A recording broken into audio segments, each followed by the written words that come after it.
Здравствуйте, дорогие телезрители! В эфире актуальное интервью. Его мы назвали «Здоровье и долголетие». И не случайно. Сегодня у нас в студии интересный гость, и будем мы говорить, конечно, о здоровье. Я представлю нашего гостя. Это Молозахур Тахири, кандидат медицинских наук, автор 40 книг. Приехал к нам из Таджикистана, это наш гость. Не могли бы вы дать нам несколько советов, но прежде расскажите о себе. Какой у вас опыт? Спасибо большое. Я вас всех люблю, кто нас сегодня смотрит, потому что где-то слово «любовь», там просвещение идет. Эффект хороший, потому что люди от дружбы находят счастье. То, что вы сказали, надо учить людей быть здоровыми, не лечить. Поэтому нужно это все начинать с школьной скамейки. У меня образование, я первый мединститут в Москве защитил по реабилитации больных инфаркта миокарда. Участвовал на более 160 международных конгрессов в области медицины, журналистики, в разных сферах. Когда с учеными встречаешь, это тоже школа. С каждого ученого встречаешь, например, я покойный Наум Вагнер часто дома был.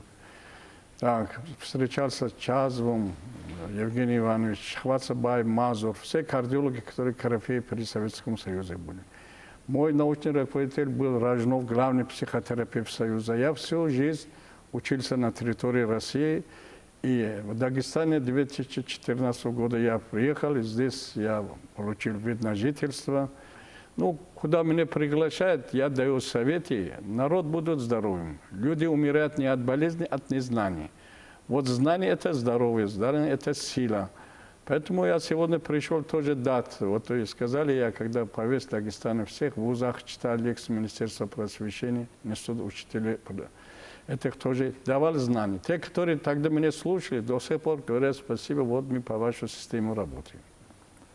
Какие можно советы дать вот дагестанцам? Просто вы понимаете, что общество в состоянии стресса находится. Теперь еще война и так далее. Люди находятся в таком подвешенном состоянии, нервничают. Условия жизни тяжелые. Вы знаете, вот что смотрите, Дагестан один из беднейших регионов. Авиценна в свое время сказал, что медицина сидит на 3 кита. Нож, слова и трава. Нож – это наша хирургия, когда заворот кишечника, травмы, кровотечение, нужна рука хирурга. Слово – это каждое обращение человека к любой, хотя даже политикам. Вот слово, действие слова на организм человека. Поэтому я когда-то делал научные работы, людей подключил к кардиомонитору, внушал, ну, сделал состояние гипноза, внушал, что они отдыхают на берегу моря, им хорошо, резко давление нормализовался, пульс, дыхание. А потом через какое-то время внушал, что у вас дома несчастье идет. Сразу идет, вроде человек спит, у него тахикардия идет, сердцебиение, участится дыхание и давление повышается. Вот это действие одного слова. Так, и наши травы. Вокруг то, что Бог создал на земле, это все лекарства. Просто надо знать, что сделать. Например, я одновременно являюсь председателем Ассоциации народной медицины Таджикистана 2003 года. Первый у нас был указ о народной медицине, президентом был подписан. Сейчас у нас во всех поликлиниках есть угол фитотерапии, лечение травами. Потому что Бог на земле не создавал аптеки, а создавал травы, лекарства, дерево. Вот даже есть книга, которая дерево лечит. Правильно? Когда вы идете на природу, общение с природой, вот то, что вы сейчас сказали, стресс, пускай все эти люди сейчас ходят по лесам, по горам, общение с природой. Человек набирает энергию с воздуха, с водой, с дерева. Человек получает. Есть доноры, которые сидишь, у тебя энергетика усиливается. Есть вампиры люди, которые сидишь, твою энергию вкачивают, и тебе плохо становится. Вот поэтому первое лекарство я всем рекомендую. Я написал книгу «Вода дороже золота». Вот эта книга, я участвовал на 2 международных конгресса, которые участвовали 70 стран мира в Таджикистане. И многим я подарил. Как вы проснулись утром, обязательно пейте 2 стакана воды. Ну, до пол-литра воды. Почему до пол-литра? Потому что за ночь организм это завод, работает. Испаряется вода через дыхательные пути, через почки. И пол-литра воды уходит. Естественно, кровь сгущается.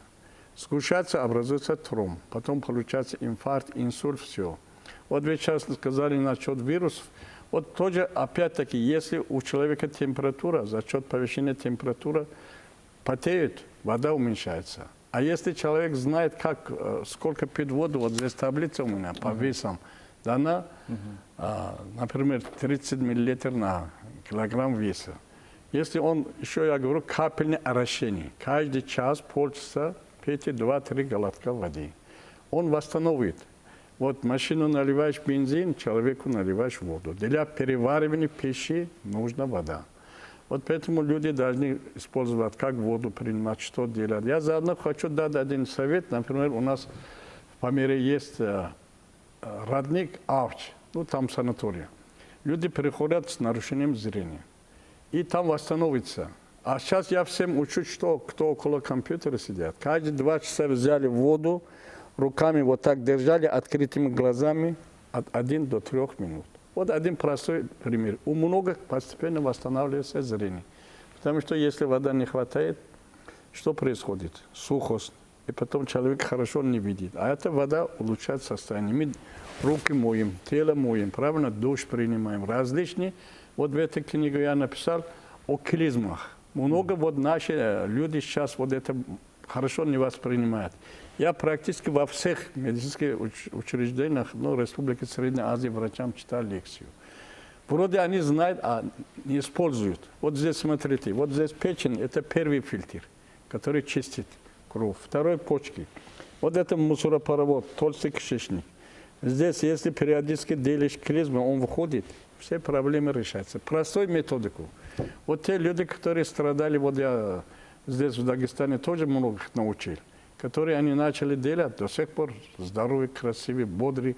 У нас у всех есть болезнь лень. Мы не хотим что-то делать.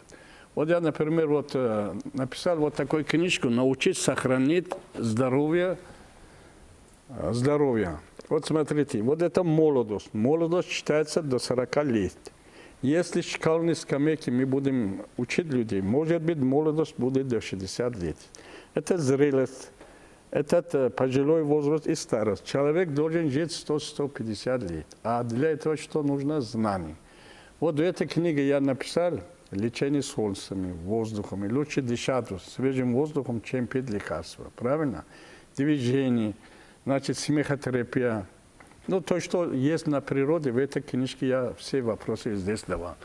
Поэтому люди не должны панику пасть. Ну, война, любая война заканчивается миром. Правильно? Все будет нормально. У нас в Таджикистане была война, я там был внутри все, ну был нищета, люди голодали, опять поднимались. Поэтому духом не падает, надо дружить.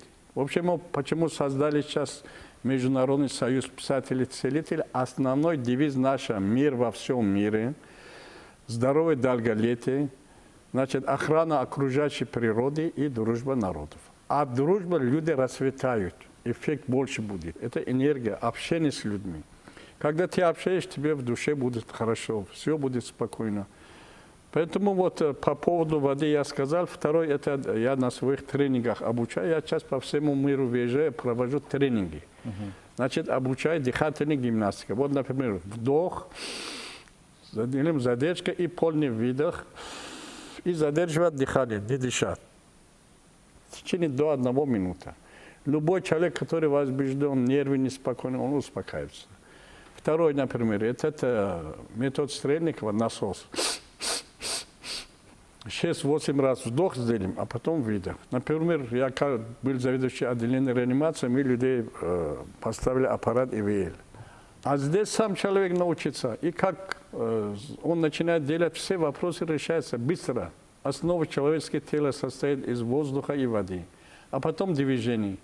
Вот каждый человек должен ходить ежедневно не менее 5 километров. Например, мне уже 70 лет, я каждый день от 7 до 10 километров хожу. Когда я хожу, у меня и давление нормально, и сахар нормальный, и все. Здоровых людей мало бывает. Я почти все болезни на себе принес. 2 раза был клинический смерть. Малярия, сотрясение мозга, так, пилонефрит различный, даже плеврит был. Вот благодаря моим знаниям я разработал систему. Вот эта моя система сейчас работает. Я написал вот маленькую брошюру. Вот «Жизнь прекрасна, когда мы здоровы». В этой брошюре дана на 4 языках: русский, английский, таджикский, узбекский язык. Кто возьмет по этой методике, начинает работать, любой болезнь восстановится. Человеческий организм имеет много запасов. Например, кожа каждую неделю чистится. Порезали, рана закрывается. Желудка тоже. Элементы крови 80-120 дней. Кость до 3 месяцев. Ну, переломы бывают, восстановится. Восстановительная система есть. Поэтому для этого нужно людей учить. Именно я говорю, школьной скамейки. И дать знания. Если они будут знать средней продолжительность жизни у человека 100-150 лет, я написал вот такую книгу, как прожить 100 лет не болея. Вот эта книга дана, какой воздух, как ваша комната, как часто менять воздух в комнате, что делать, какие одежды одевать, зимний период какой. Это все влияет на состояние здоровья человека. Поэтому, когда мы будем иметь знания, значит, у нас все в порядке будет. Вот заодно хочу показать, потому что ошибки нашей медицины в чем заключаются? Много говорят, что это болезнь неизлечимая. Код ставят подсознание. Это больной уже говорит, раз неизлечим, я умру. Он готовится к смерти. Вот когда я написал вот эту книжку «Рак излечим», много людей начали поправляться здоровье. Сказали, что вот написал книгу, оказывается, можно лечить. И вот я пример уже я вам рассказывал. Надежда на выздоровление – это уже половина лечения. Человек поверит, начинает над собой работать, он будет долго жить. Вы сказали о воде, вы сказали о воздухе, очищении организма. Вы почему-то не сказали о солнце. Солнце, конечно. Вот я часто на территории России полгода в Таджикистане работаю, полгода на территории России. Я всегда говорю здесь, почему люди иногда злоупотребляют алкоголь. Нехватка солнечной энергии, радости мало видеть. Как ты увидишь солнце, энергию же человек набирает, тебе в душе радостно, тебе хорошо. Но опять-таки надо есть, вот эти книжки я написал, мера. Я когда на скорой работал, передозировка, это всегда плохо, это вредно для организма. Но раз вы сказали о солнце, я сказал. Вот насчет травы хочу пару слов сказать. Потому что я занимаюсь практически школьной скамейкой травами. Я на падбище ходил, ходил в горах, смотрел, наблюдал, как животные. Они тоже нюхают, не каждый траву кушают, правильно? Коза, овцы, корова, все-все. А человек не может себя регулировать. Поэтому надо учить. Например, в Таджикистане, вот я сейчас в России начал выпускать такой препарат ферула, хит доктора Тахири. Ферула, такой препарат, он обладает антиопухоли, антипаразитарные, антиэпилептические, омолаживающие свойства. Так, впервые я в России зарегистрировал, начал производство, и более 3000 онкологических больных в Санкт-Петербурге, Москве прошли испытания. У многих восстановился здоровье. Ну, 1-2 случая, может быть, смертельный случай из 3000 людей. Мне это научно доказано, научную работу делали. Поэтому надо людей тоже учить вот, травы, деревы, какие что можно использовать. Например, Индия, Китай. Любой зайдешь в аптеках, да, народная медицина, даже листы продают, персиковый лист. Вот сейчас в Москве выпускается, в Россию, алексин, такое лекарство, от персика. Почему алексин? Олег, был такой больной человек, его звали Олег, болел раком. А это народный целитель сделал настой, дал, он начал выздоравливать. Сейчас выпускает алексин, который помогает, повышает иммунитет, помогает онкологическими больными. Дерево, например, абрикосы, люди употребляют, это очень хорошо для сердца, и косточки, и все. И листья тоже делят чаи. Китай, Индия, потому что они больше занимаются природными методами оздоровления. Ну, я думаю, вас по головке не погладят фармацевтических компаний за такую пропаганду, но людям для здоровья главная информация. Вот вы сказали, что очень много на людей влияет поступающая информация.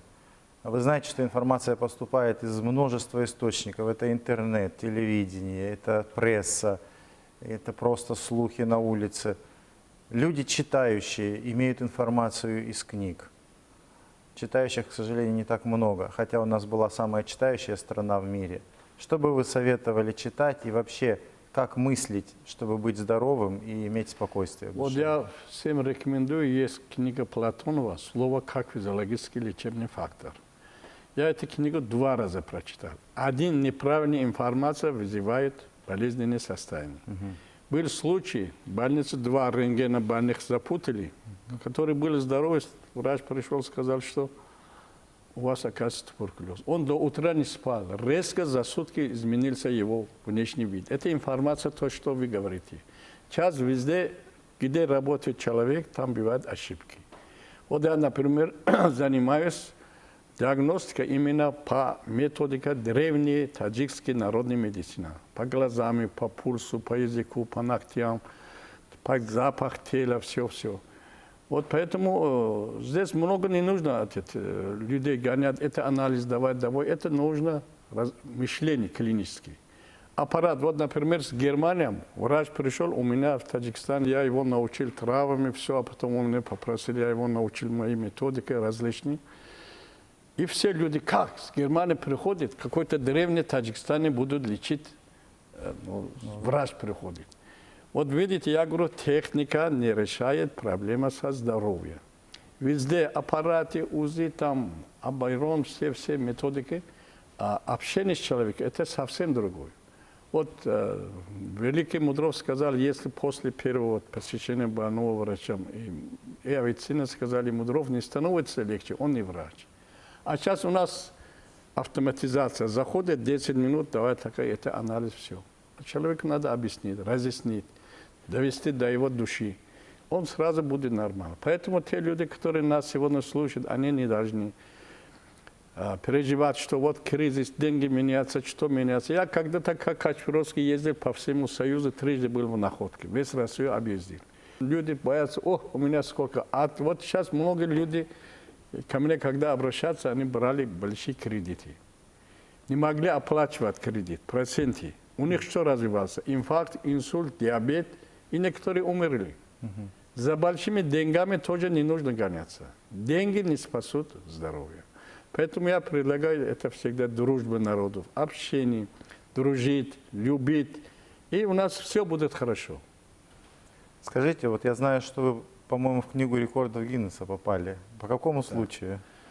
Но за одновременное выполнение 15 должностей в области медицины, журналистики, административной работы вошел, и одновременно я играю на 7 инструменты музыкальные, пою, иногда танцую, но у меня много книг, поэтому, чтобы быть здоровым, вот это положительные эмоции нужно. Вот я написал книжку «Смехотерапия». Смех продлевает жизнь. Здесь есть примеры, которые врачи говорят неизлечимый коллагеноз. Это больной каждый день по 3 часа смеялся, боли исчезли, через месяц он здоровый. Настрой на положительный. Сейчас не нужно нашему народу, но все народы мира. Мы все равно друг от друга зависимы, правильно? Чтобы вы успокаивались, подумали о мире, о дружбе. Вот когда мы были в Индии, там есть специально, как видите, церковь, там сидит, огонь делит. И основной, то, что читает молитву, мир во всем мире, мир во всем мире. Чтобы был мир во всем мире. Потому что мир зависит от нашего подсознания. Надо людей к этому учить. Все равно мы голыми пришли, голыми уходим. С собой ничего не таскаем. Я написал такие 4 стихи, что среди людей всегда раздор. Всегда имущественный спор. Один готов другого съесть, а смерть не думает, что есть. Вот. То, что мы потеряли, не нужно сильно переживать. Уже он не вернется. Ну, некоторые говорят, вот я был министром или что-то был. Ну, был какой-то. Надо думать о сегодняшнем дне, о завтрашнем дне. А это то, что прошел, мне это вернуть сложно будет. А есть разница, чем болеют люди? Состоятельные или бедные? Или болезни всех забирают одинаково? В общем, смотри, сейчас люди больше умирают от переедания, чем от голода. Там много людей, ну, у них деньги большие, приходят 1, 2, 3, 4, кушают.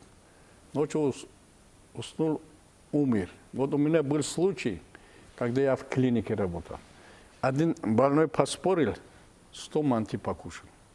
Он же тянет желудок, опущение желудка. Я впервые видел в рентгене, что желудок выше пупка должен стоять, а он на малые органы, малые тазы. Так, но он умер, конечно. Поэтому все имеют меры. Голодать, вот, например, сейчас у нас уруза будет, да, или по моей системе есть один день в день голодать, только воду пить. В неделю. Да, в неделю. Если человек вот это выполняет, он идет очищение. Я всегда говорю, дома котел есть у вас, наш желудок это котел. Если котел не моешь, опять сверху что-то бросаешь, потом, говорят, запах сразу идет, какие-то неприятные все ощущения. А вот когда один день голодаешь и воду пьешь, и очистишь кишечник, у тебя все восстановится. Простые методики, вот простые методики. Я когда в Дагестане был, вот Рамазан Гаджимурадович, я ему написал, чтобы я хочу внедрить мои методики. Но он отправил по министерству. Мне пригласила замминистра просвещения. Говорит, что от нас хотите? Я говорю, чтобы ваш народ был здоровый. А это сколько стоит? Я говорю, бесплатно. Тогда говорит, идите в Минздрав. Я говорю, Минздрав работает с больными людьми. А школа начинается, надо людей учить в школьной скамейке, чтобы быть здоровым. Вот я сейчас делал программу, проект, чтобы изменить два структуры. Это структура Минздрава и Министерства просвещения. Потому что я тоже с нашим одним министром был, говорю, давай внедрим. Он говорит, наша цель воспитать, не лечить. Я говорю, хорошо, до 5 класса полечить, на 6 умер. Надо сотрудничать между министерствами, обучать людей, учить быть здоровым. Я не онколог, но у меня где-то 30 книг по онкологии есть. Я не гинеколог, у меня несколько там, 50 книг есть. Вот эпилепсия, 8 монографий есть. Когда больные приходят, диагноз ясно, я говорю, завтра приходи, я начинаю полистать, нахожу схемы лечения, даю, человек исполнит, выздоровился. Поэтому что нужно? Опять-таки знания книги. Вот наш мозг это как компьютер. Вот изучая наш мозг, делали программу. Я сейчас тоже сделал программу, если государство поддерживает, я буду учить бесплатно. А подсознание, наша сила мысли есть, да? Вот у человека так получается. Лично вот 2 года назад у меня и плеврит был, и остаточный азот повышенный, камни, почка, все мне говорит, сказали, идите в больницу, вы умрете. Я говорю, до 100 лет я не буду умирать. Я свою систему начал работать. Единственные 5 дней я антибиотики использовал. Я здоров, вот видите. А по предсказанию их я должен был умирать тогда. Поэтому духом никогда не нужно падать. Духом не будете падать, значит, духовная медицина есть. Такая наука, вот наши предки писали одного. Это надежда большой на ваше здоровье влияет. В конце хочу пожелать всем народам России мирного неба, свежего хлеба, родниковой воды, никакой беды, большой любви, много денег. Что ж, спасибо вам. Спасибо вам, уважаемые телезрители. Я напомню, что у нас Муллазафер Тахири был гость из Таджикистана, народный целитель, который дал нам такие советы, к которым стоило бы прислушаться, даже, может быть, найти эту передачу на сайте ГТРК Дагестан и записать ее себе и пользоваться. До свидания, до новых встреч в эфире.